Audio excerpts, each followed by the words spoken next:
In the type of work we do, freeing the innocent, there are people who work quietly behind the scenes, crafting meaningful policies, writing testimony, and creating relationships with stakeholders who can help make meaningful change. Then, there are people who are on the front lines, loudly and boldly advocating and litigating on behalf of our innocent clients. And occasionally in Innocence work, you'll come across a person who does both. Tracy Hightower-Henne, past executive director of the Nebraska Innocence Project, is one of those rare and powerful forces in this work. My name is Leah Georges. I'm the president of the Nebraska Regional Advisory Council of the Midwest Innocence Project. In our work, we are presented with cases that appear impossible and by some legal standards are impossible. Post-conviction work, like the work Tracy has done, is full of closed doors, dead ends, and very real feelings of defeat for our clients. In all the years I've worked with Tracy, I've never seen her turn away from a closed door. She somehow finds keys to the doors that everyone else has thrown away, and in some cases, a battering ram, to break right through the no's that her clients have heard time and time again. And for Tracy, her cases are not cases at all. They are clients, people, her friends, worthy of the hard work of digging to find just the right key. So I became involved with the Nebraska Innocence Project in 2008 when I started my first job out of law school. I was working at a big corporation, which was like a dream job, and then I decided that I needed to find some volunteer work to do, and it came up on a Google search for some Nebraska volunteer work, and it was probably the best thing that could have come up for me. In 2009, Nebraska had passed the DNA Testing Act, and that was right around the time that I became involved. Then from there, we've done a ton of reform work in Nebraska for wrongful convictions, and I also continued to work on cases such as Janelle Pratt's case. I'm Janelle Pratt. I was held in captivity for 42 years. If you can't imagine what that is, it's like 15,200 plus days.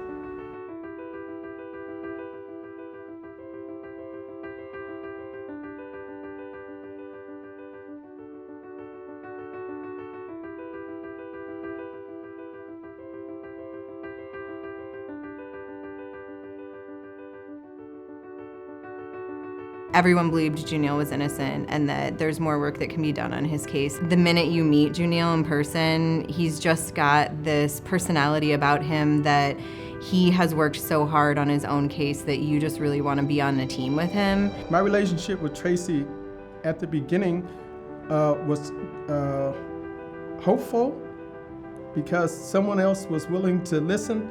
I felt like God sent her to tell me, keep it rolling. He could have admitted guilt 10 years into a sentence and probably been paroled. So for him to never have admitted guilt all the way up to his 42 years of incarceration, his quest for innocence and exoneration was the most important thing for him. I started helping review the transcripts and looking at them and refiling a motion for DNA testing. What was remarkable when I met her is that by the time she came to see me, she knew the case. I didn't have to go through a whole bunch of jumps and loops to convince her of anything because the fact she had already taken the time to read the transcripts, to review the trial, to review the evidence, to review the warrants, everything. And so I found that quite impressive that she had put so much effort into helping somebody for free.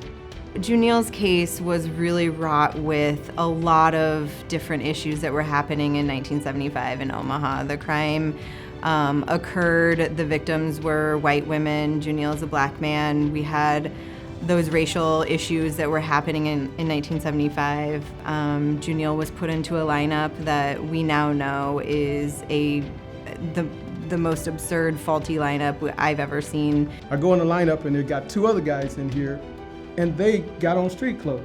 And I'm the only one with a jail suit on, and I'm like, wow, oh, okay, so they was basically targeting me, you know, like making me stand out. So a lot of things that they did was just so tricky. When we got the evidence that I personally picked up from the med center, I personally took it to the UPS store to ship it to a lab in California. That was probably one of the neatest days of my career. Tracy is a very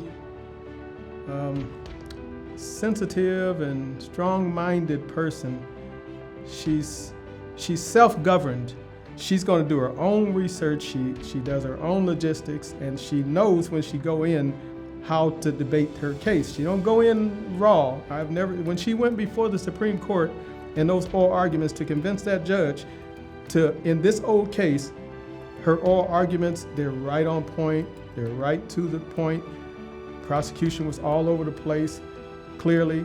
And so I guess she's a very dynamic attorney. So Junille was finally released in April of 2017. That day was one of the coolest days of my life. We had gone to many hearings before that where we thought it was going to happen in 2015 and in 2014 and in 2012.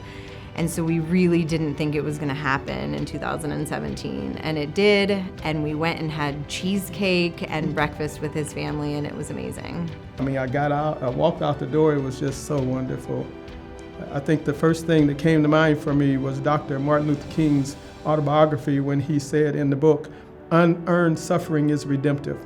And it truly has been. This case has been something that has been one of the proudest moments, the biggest things that I've done in my legal career, which I think I have many more years to go in there. This case has taught me that wrongful convictions in this state happen, and they're continuing to happen, and they will continue to happen, and that every piece of the justice system really needs to take it seriously. But thank you so much for this award, and I feel really grateful for that, and I'm just proud to have Junille always be able to sit by my side.